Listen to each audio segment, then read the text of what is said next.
사도행전 2장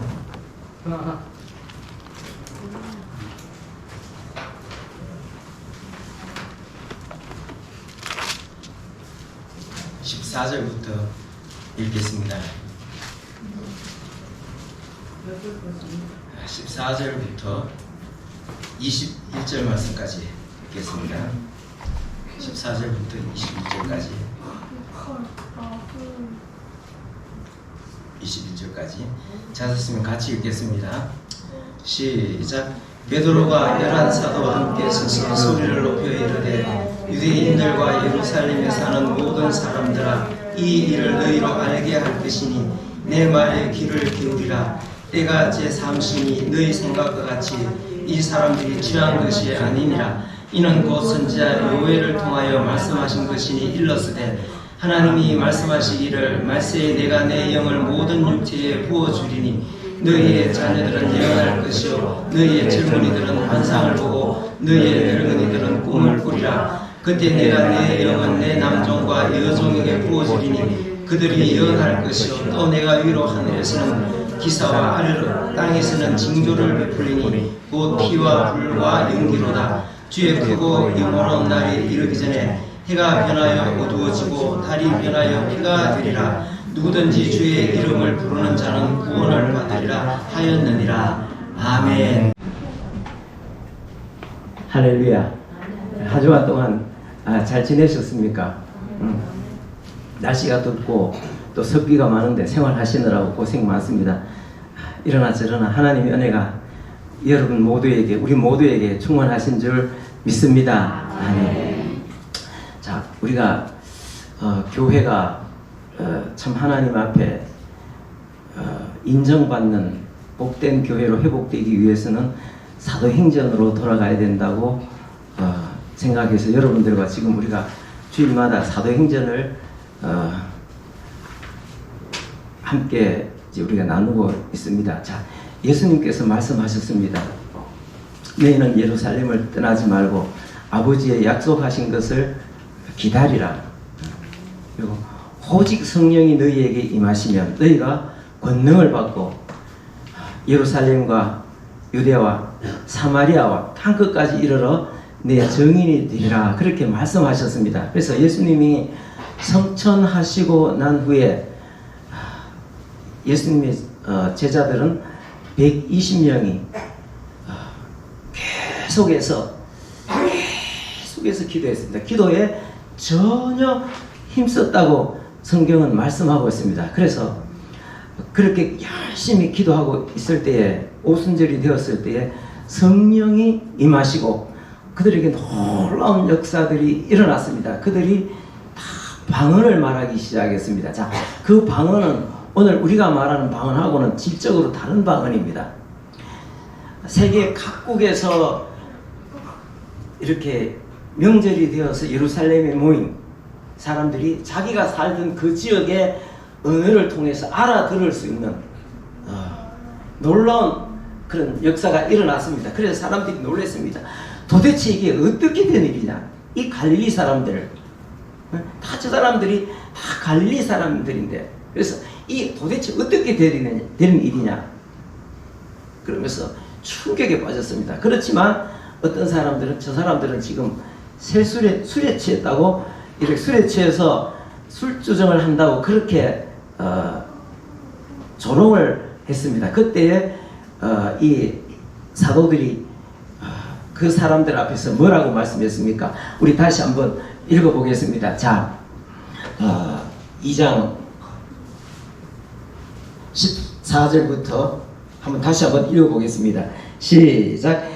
베드로가 11사도와 함께 서서 소리를 높여 이르되 유대인들과 예루살렘에 사는 모든 사람들아, 이 일을 너희로 알게 할 것이니 내 말에 귀를 기울이라. 때가 제3신이 너희 생각과 같이 이 사람들이 취한 것이 아니라 이는 곧 선지자 요엘을 통하여 말씀하신 것이니 이르시되 하나님이 말씀하시기를 말세에 내가 내 영을 모든 육체에 부어주리니 너희의 자녀들은 예언할 것이요 너희의 젊은이들은 환상을 보고 너희의 늙은이들은 꿈을 꾸리라. 예, 여러분 지금 시간이 지금 몇 시입니까? 지금은 3시입니다. 3시는 우리 시간으로 몇 시라 그랬습니까? 자, 3에다가 6을 더하면 9시다. 오전 9시인데 우리가 술에 취한 것이 아닙니다. 우리는 지금 우리에게 이런 일이 나타난 것은 이미 하나님께서 옛날에 선지자 요엘을 통해서 말씀하셨는데, 성령이 임하시면 너희에게 너희 자녀들은 예언을 하고 너희 젊은이들은 환상을 보고 너희들은 꿈을 꾸리라고 말씀하셨습니다. 우리는 지금 선지자 요엘을 통해서 하신 그 말씀이 지금 우리에게 이루어진 것입니다. 야, 여러분 굉장히 중요합니다. 성령이 임하시면 어떤 상태가 된다 그랬습니까? 너희 자녀들은 예언할 것이요 너희 젊은이들은 환상을 보고 늙은이들은 꿈을 꾸리라. 여러분 이거 굉장히 중요한 것입니다. 자, 예수님께서 말씀하셨죠. 오직 성령이 너희에게 임하시면 너희가 권능을 받고 유대와 예루살렘과 사마리아와 땅끝까지 이르러 내 증인이 되리라고 말씀을 하셨는데, 그 증인이 될 수 있는 자질, 그 증인이 될 수 있는 상태, 그 증인이 될 수 있는 능력, 그 증인이 될 수 있는 상태가 뭐냐면 그 성도들에게 임한 뭡니까? 예언, 환상, 꿈입니다. 여러분 우리에게 하나님의 이 놀라운 은사가 우리 모두에게 충만히 임하기를 바랍니다. 자, 이 예언이 뭡니까? 이 예언은 예수 그리스도를 증거하는 것입니다. 성령이 충만히 임하면 예수 그리스도가 임합니다. 예수 그리스도를 증언하게 됩니다. 성령은 어떤 사람에게 임합니까? 예수를 믿는 사람에게 임합니다. 그러면 성령이 충만해지면 막 이게 어떤 상태가 되느냐면 마치 샴페인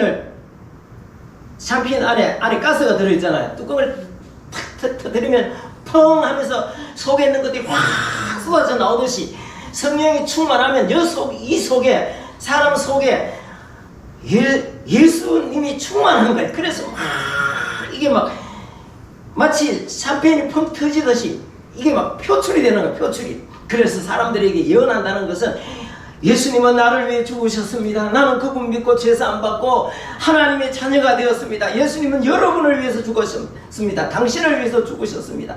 그는 십자가에 죽으셨지만 다시 사셨습니다. 그는 다시 오신다고 하셨습니다. 그래서 막 이 속에서 예수님이 증거되어지는 거예요. 터져 나오는 것. 여러분 이게 얼마나 놀라운 것입니까? 예수님, 여러분 구약 성경을 읽어보십시오. 구약 성경에 다 예수님에 대해서 증거했습니다. 신약 성경을 읽어보십시오. 여기에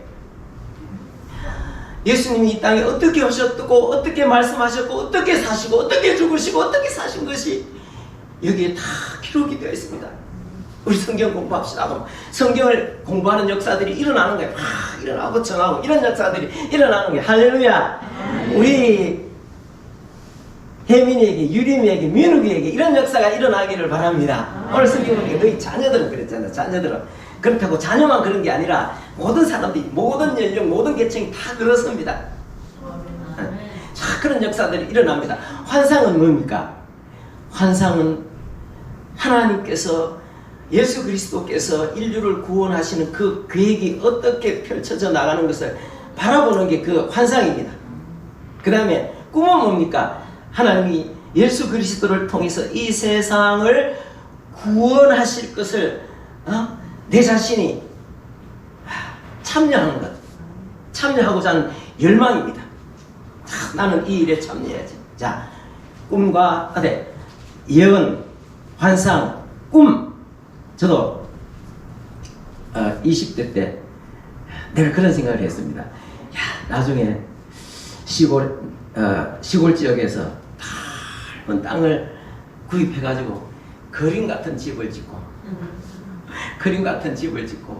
세상에 오갈 데 없는 사람들 다 모아서 거기에서 예수님을 가르쳐주고 섬기면서 예배드리고 그렇게 살아야지 하고 그렇게 살아야지 하고 그게 바로 뭐냐면은 바로 환상입니다.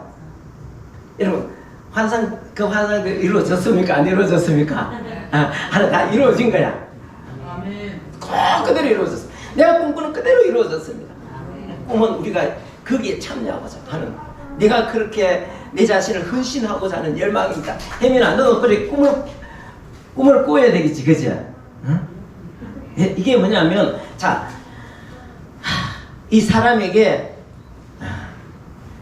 그 예언과 환상과 꿈이 임하면 예수 그리스도를 증거하는 삶이다. 내가 뭐 우리 믿음의 집을 설립해서 지금까지 참 같이 예배를 드리고 같이 살고 있지만, 내가 늘 우리 식구들에게 하는 이야기가 뭡니까? 맨날 우리 식구들에게 30년 전이나 지금이나 똑같이 맨날 하는 게 뭡니까? 예배 시간에 하는 이야기가 뭡니까?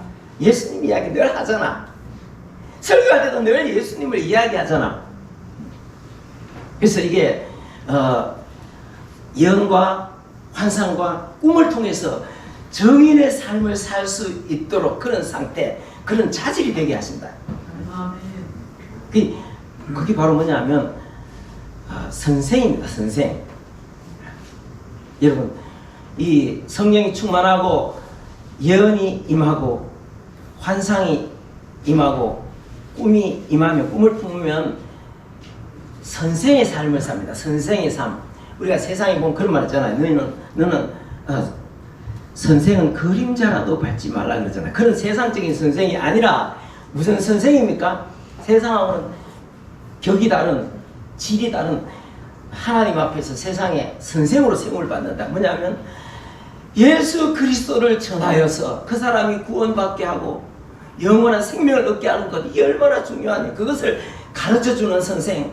그 다음에 예수님께서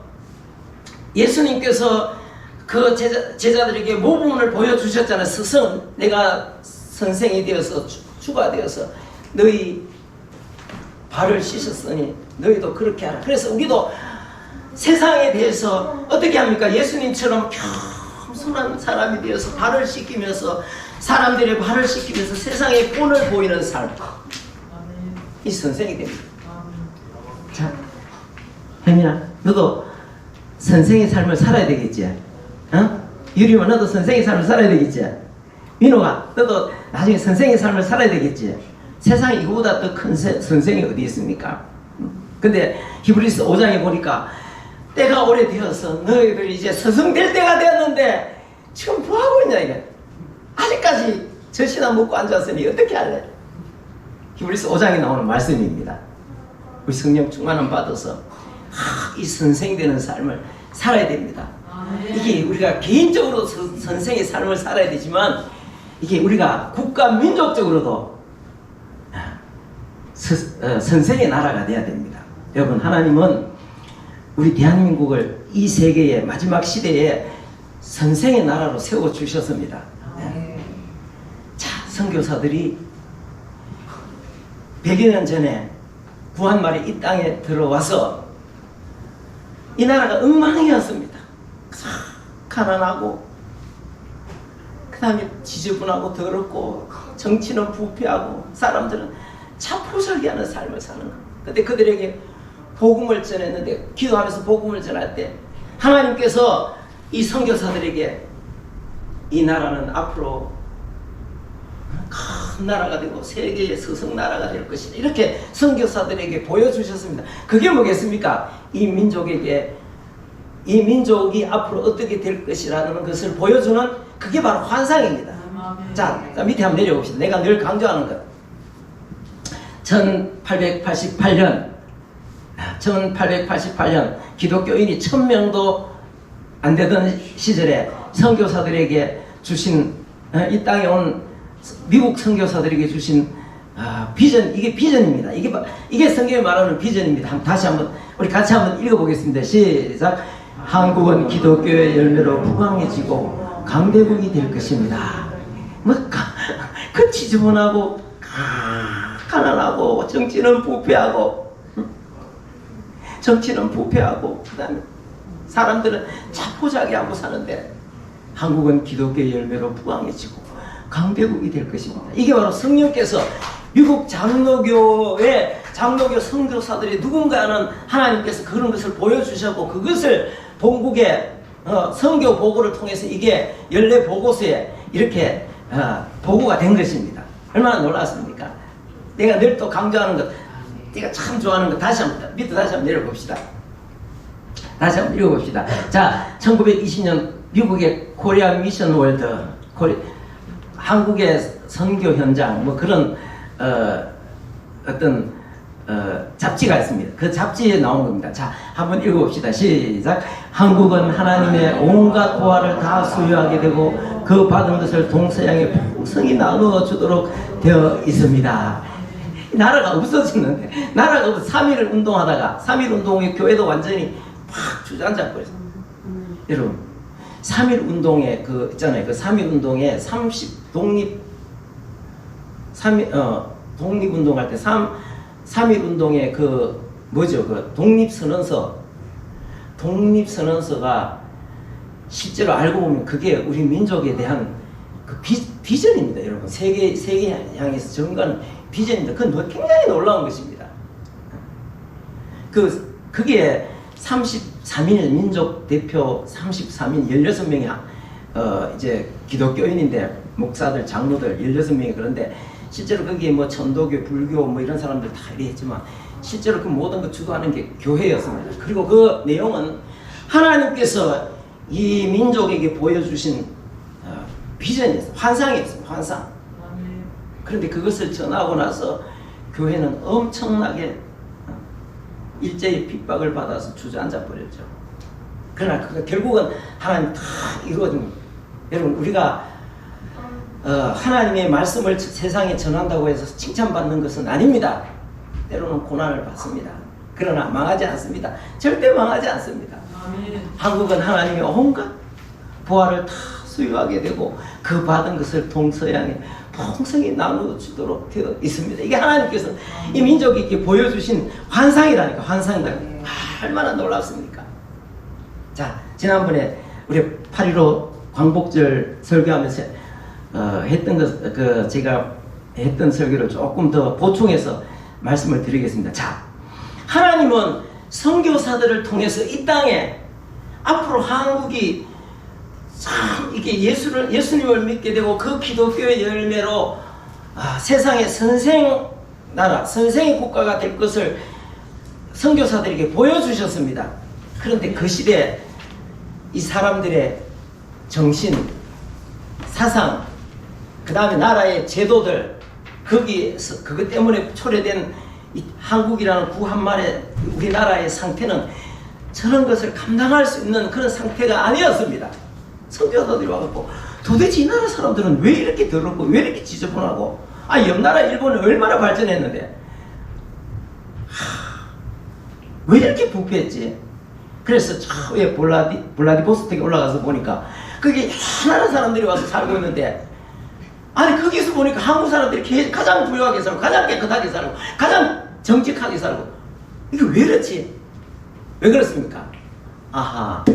이 나라 사람들이 가지고 있는 뭔가 이 정신이 뭔가 사상이 뭔가 잘못됐다. 그 잘못된 정신이 뭡니까? 잘못된 사상이 바로 중국의 사상들을 잘못 받아들여서 여러분 그 고려 말기에 나라가 엉망이 됐잖아요. 근데 그때 고려 말기에 신진 4대부라고 있어요. 신진 4대부들. 이 혜민아, 신진 4대부라고 학교에서 배웠나 안 배웠나? 배웠지. 신진 4대부들이 불교가 이렇게 타락하고 불교 때문에 나라가 이렇게 우리가 이 나라를 뒤집어 엎어갖고 새로운 나라를 만들어야 된다. 그럼 어떻게 만들 것이냐? 뭘 갖고 만들 것이냐? 그때 발견한 것이 바로 중국의 성리학이었습니다. 중국의 성리학. 그래서 이 중국의 성리학 이것을 통해서 우리가 새로운 나라를 만들어보자. 성리학을 통해서 민본주의 이상국가를 만들어보자 하고 조선을 개국한 사람들은 불교를 배척하고 유교 성리학은 뭐냐면은 유교의 경전들을 주자라는 사람, 주희라는 사람, 주희라는 사람이 새롭게 해석한 것을 그 성리학이라 그러거든. 그걸 그대로 받아들였습니다. 그것을 받아들여서 그 중국의 성리학이 우리나라 사람들이 그때부터 500년 동안 종교가 되었습니다. 나라를 이끌어가는 정치 그 원리가 되었습니다. 그 다음에 우리 사람들의 생활을 가이드해주는 지침서가 됐습니다. 여러분, 이 성리학이라고 해서 우리 여기 안동에 지금 안동이나 의성 어제 저 전국에 갔는데 거기도 전공면에 가면은 이 유교에 대한 자부심이 대단합니다. 근데 이 안동에 여기 가면은 그 자부심이 대단합니다. 자, 유교도 나쁜 것만 있는 거 아닙니다. 유교도 좋은 부분 참 많습니다. 자, 근데 그게 종교가 되고 우리 생활의 지침서가 돼서 500년 동안 우리를 이렇게 우리도 다 그 유교 영향들이 우리 그 심성 속에는 다 있습니다. 왜냐하면 대대로 500년 지금 600년 동안 우리가 그것을 가까이 해왔기 때문에 우리 속에도 다 그런 의식들이 다 우리 뼛속까지 다 스며들어 있습니다. 있는데 예를 들면 어떤 거냐 하면은 이런 거 있잖아요. 그 지금부터 30년 전으로 되돌아가 보면 어떤 집에 지금 30년 전하고 지금 와는 세상이 많이 바뀌었습니다. 자, 30년 전으로 되돌아가면은 어떤 집에 어떤 이제 그 며느리가 딸을 3명이나 낳은 거야. 딸을 3명을 낳은 거예요. 내리. 그러니까 시어머니가, 시아버지가 또 남편이 너 이번에는 딸 놓으면 안 된다. 아들 낳아야 된다. 하고 막 압박을 주는 거야. 그게 마음대로 됩니까? 안 됩니까? 그래갖고 드디어 다시 이제 넷째를 가져서 배가 불룩한 거야. 막 아들 낳게 해주소서 하면서 막 빌고 막 그런데 드디어 이제 출산할 날이 딱 됐는데 응애 하고 딱 그런데 보니까 여자예요. 여자예요. 막 그것을 난 엄마도 막 그 딸 낳았다는 소식을 듣고 넷째 딸을 낳았다는 소식을 듣고 막 너무 서럽게 우는 거예요. 서럽게 우는데 그래도 어떻게 몸을 추스리고 이제 또 미역국 끓여왔는 거 먹고 있는데 시어머니가 와서 막 얼굴이 막 진노한 얼굴로 와가지고 막 인상을 쓰면서 네가 넷째 딸을 넷이나 놓고 미역국 먹을 생각을 해 하면서 막 소리를 지르고 자기 그 시아버지는 아유 내가 조상들의 얼굴을 무슨 낯으로 보나 내가 죽으면 내한테 술 한잔 떠놓고 제사를 지내주고 그 다음에 우리 조상들한테 제사를 지내는데 내리 딸만 내가지고 아이고 나는 죽어서 나중에 내가 조상들의 얼굴을 어떻게 볼고 이게 바로 성리학이라니까. 그게 바로 종교가 되고 종교가 되니까 그게 생활 습관이 다 들어온 거야. 뭐 그런 것도 있고 좋은 점도 있어요. 나라에 충성하고 부모를 존경하고 그 다음 윗사람에게 예의를 갖추는 것 좋은 부분도 있습니다. 좋은 부분도 많이 있습니다. 그런데 이게 종교가 되고 나라의 통치 원리가 되다 보니까 구한말에 되니까 완전히 사람들이 부패하고 타락하고 엉망이 이 고칠 수가 없는. 그래서 그게 고쳐지는 게 뭐라고 했습니까? 지난주에 일제 식민지 통치 통해서 다 고쳐진 거. 다시 한번 자 우리 저 밑으로 한번 내려봅시다. 자, 이게 나오죠. 자 이게 그 상주에 있는 경천대라는 경천대에 있는 그 비석입니다. 왜 경천대라고 써놓고 옆에 경천대는 뭐냐면 그 비석이 뭐라고 생각하면 대명천지 숭정일할 이게 무슨 뜻이라 그랬죠? 중국이 명나라가 통치하는 세계의 황제는 이 사람이 숭정 황제인데 마지막 황제입니다. 숭정 황제는 해와 달이로다. 예. 그러니까 종교가 되니까 중국에서 온 사상 있잖아요. 성리학 그거 때문에 막 싸우는 거지. 조금만 틀리면은 그 자체가 용납을 못해. 사문난적 너는 이단이야 이러면서 막 피바람이 불고 그 다음에 그 왕실의 궁궐의 궁궐 뭡니까 이게 예법 그런 거 하나 막 전부 다. 그래서 상복을 뭐 몇 년 입고 누가 죽으면 무슨 상복을 입고 몇 년, 그것 때문에 막 조금만 그것 때문에 피바람이 불고 이게 안 거지. 이게 완전히 중국에 있는 그 들어온 그 사상이잖아. 이상하게 만들어 놨음에도 불구하고 이게 뭡니까? 명나라가 통치하는 밝은 세상에 황제께서는 해와 다리시로다 이렇게 나오는데 이거 안 되는 거야. 안 돼. 야, 뿐만 아니라 다시 한번 밑으로 내려봅시다.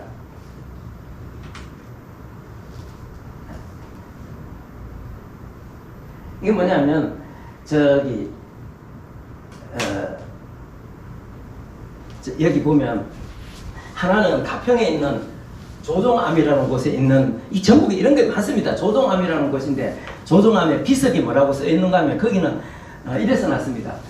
만동필절, 만동필절. 여기 보면 이거는 그 괴산에 가면 그 화양계곡이라고 있습니다. 화양이 뭐냐면은 화가 무슨 화자냐면은 중화요리 할 때 화자입니다. 중화요리 할 때 중화, 중국을 갈 때 화. 이거 보면은 화양계곡. 그 계곡 자체를 거기가 선유계곡인가 선유동 계곡인데 굉장히 경치가 아름답습니다. 근데 그걸 중국식으로 봉우리봉우리마다 이름을 다 붙여놓은 거야. 근데 거기 가보면은 만절필동이라고 써놨습니다. 이게 무슨 말이냐면은 황하강이, 중국에 그 황하강이라고 있습니다.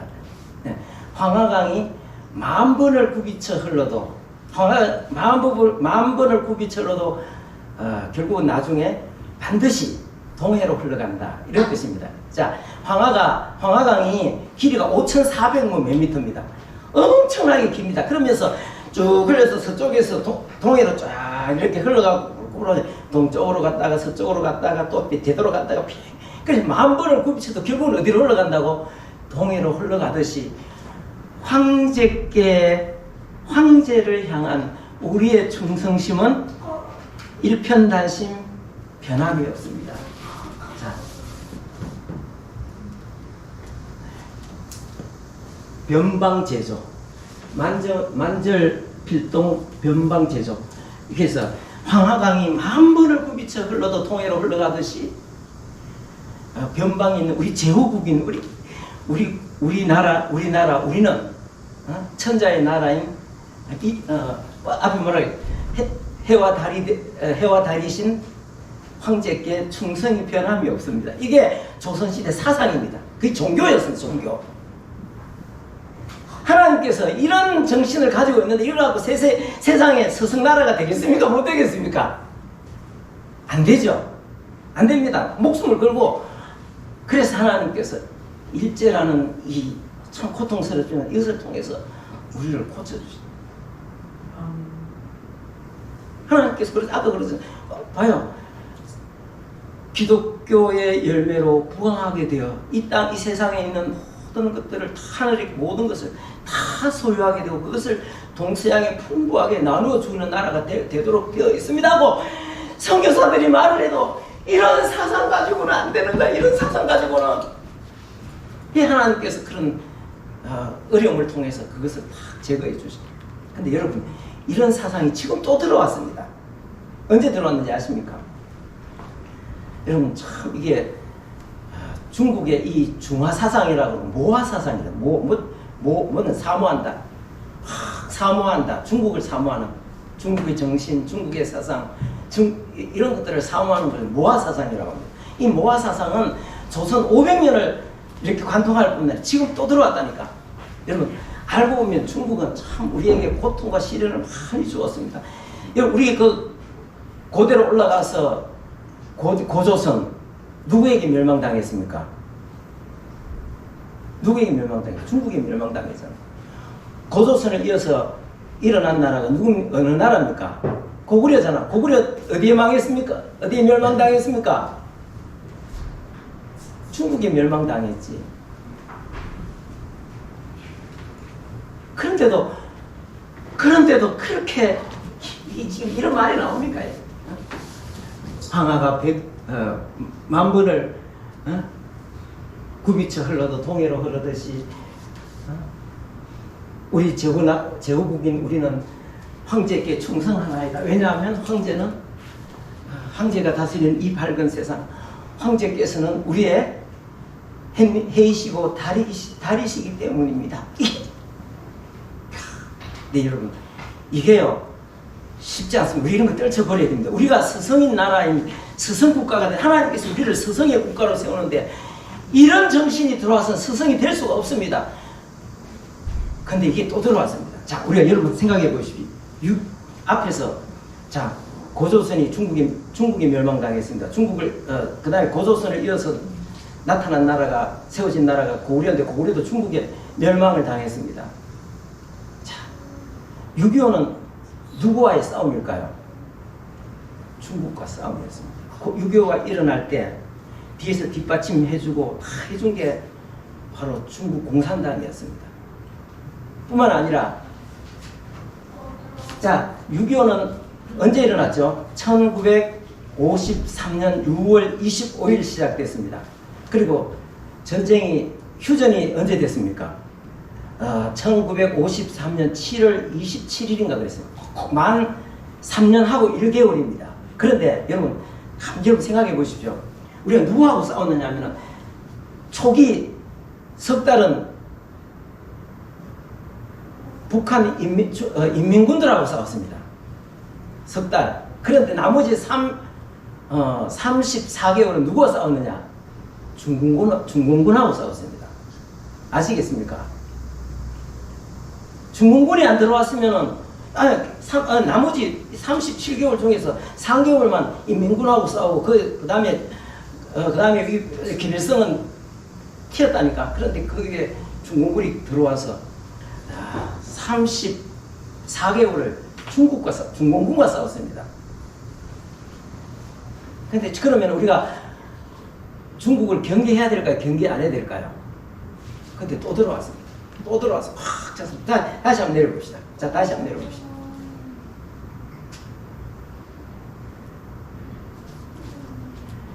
보면 2019년 2월 15일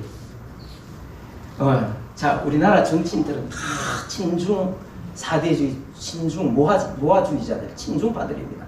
자, 친중파들인데 여기 보면 문희상 국회의장은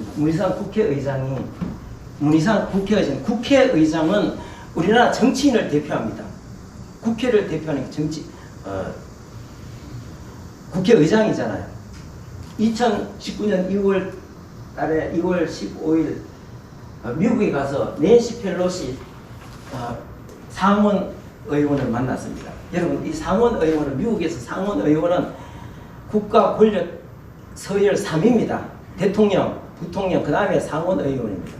근데 그 사람에게 가서 자기가 이 사람 이게 뭡니까 이거 하는 거 이게 국글씨가 쓰는 말 하니까 서예 이 사람 서예 좀 한다고 자기 빚 적었습니다. 다 적어가지고 자기가 썼겠죠. 그래서 이게 써가지고 자기가 쓴 글자를 지금 낸시 펠로시에게 전해주고 있습니다. 내용이 뭡니까? 내용이 만절필동이 뭡니까? 그러니까 황하가 만 번을 돌아도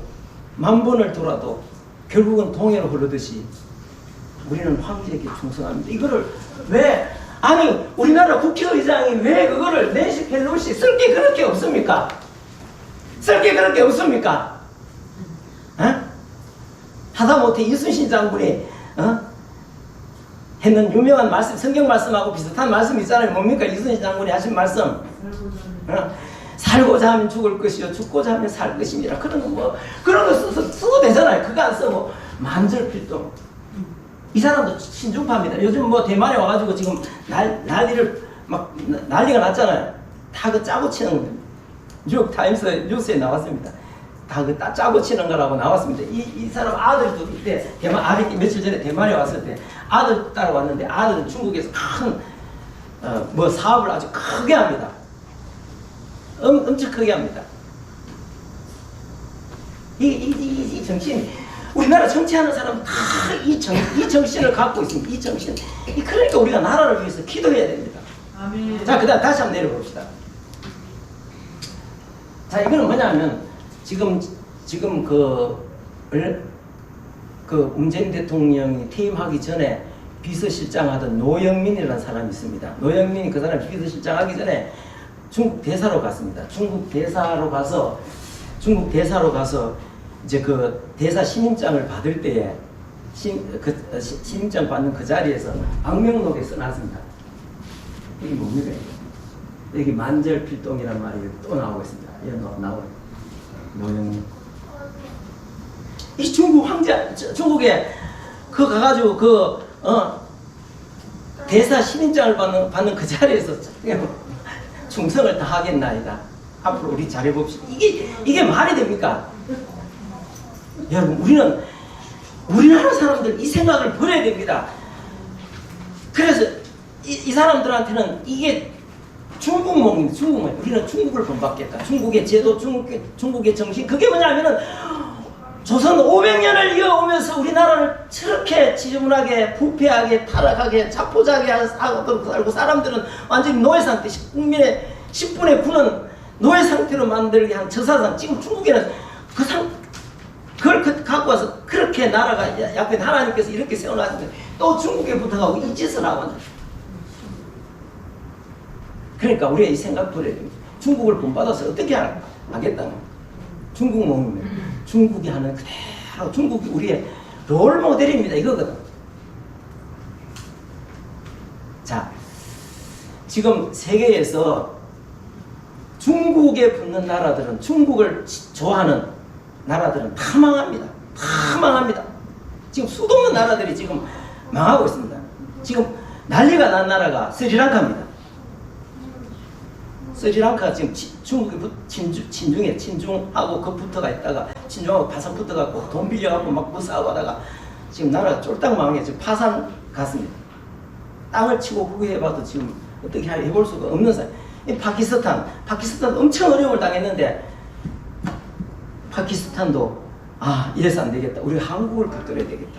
그래서 지금 한국을 붙들고 있습니다. 파키스탄이 지금 한국은 파키스탄에서 지금 서성의 나라가 되고 있습니다. 방글라데시는 중국에 붙으면 안 된다. 한국을 붙들었더니 사는 역사가 일어났습니다. 지금 아프리카나 동남아시아나 중국한테 붙어가고 지금 파산 위기에 몰린 나라들이 수두룩합니다. 다 망합니다. 중국하고 다 망합니다. 근데 한국을 붙들면 산다. 여러분, 폴란드, 헝가리 다 한국을 붙들면 다 사는 역사가 일어납니다. 여기 세계에서 한국을 붙들면 산다. 우리 한국을 붙들어야 된다. 이렇게 지금 찾아오는 나라들이 굉장히 앞으로 점점 더 많아집니다. 왜 그렇습니까? 하나님이 우리나라를 그렇게 세워주셨기 때문에 그렇습니다. 자, 그래서 우리는 나라가 그렇게 가기 위해서는 하나님께서 그렇게 세우시기로 이미 100여 년 전에 선교사들을 통해서 그렇게 보여주셨습니다. 자, 우리가 오늘 우리 개인부터 먼저 어떤 사람이 되어야 됩니까? 예언의 사람, 환상의 사람, 꿈의 사람, 교회가 전체가 이런 환상의 사람, 예언의 사람, 환상의 사람, 꿈의 사람, 이런 사람들이 가득 찬 교회가 되면은 그 교회가 모여서 한국 교회가 새롭게 되고 나라가 새롭게 되어서 그 뜻이, 그 하나님께서 보여주신 그 비전이 이루어진다, 그 말입니다. 앉아가지고 계속 주여 우리에게 우리 복을 주시옵소서. 우리 사업이 잘 되게 하시고 강아지도 잘 되게 하시고 잘 되게 해주소서. 그래가지고 아니, 그거는 꿈이 아닙니다. 그거는 꿈이 아니고, 그거는 나는 앞으로 해갖고 어떻게 해갖고 무슨 지금 돈을 많이 벌어갖고 아파트 몇 평 사고 어떤 집에 살고 그래갖고 행복하게 살아야지. 그거는 꿈이 아닙니다. 하나님이 성경에 말하는 이 꿈이 아닙니다. 꿈은 뭐냐면 내 자신을 들여서 예수 그리스도를 증거해서 사람을 살리고 사람을 새롭게 하고 사람이 살아가는 참된 길을 가르쳐주고 어떤 것이 도덕이고 어떤 것이 이 의무고 바른 길, 그것을 제시하는 것, 그게 예언의 길 아닙니까? 거기에 내 자신이 헌신하겠다고 생각하는 열망을 가진 것, 우리가 그렇게 가지고 우리 교회가 그렇게 가지고 한국 교회가 다 그렇게 되면은 하나님께서는 이 나라를 세상의 스승의 나라로 써주신다, 그 말입니다. 민호가 그래 돼야 되지 않겠어? 어? 너도 세상에 참 세상에서 스승의 성경에서 말하는 선생이 될 때가 되었는데 히브리스에 그렇게 말씀하는 것처럼 그 선생의 삶을 살아야 되지 않겠나? 그죠? 아, 유리마 너 그렇게 해야 되지 않겠나? 어?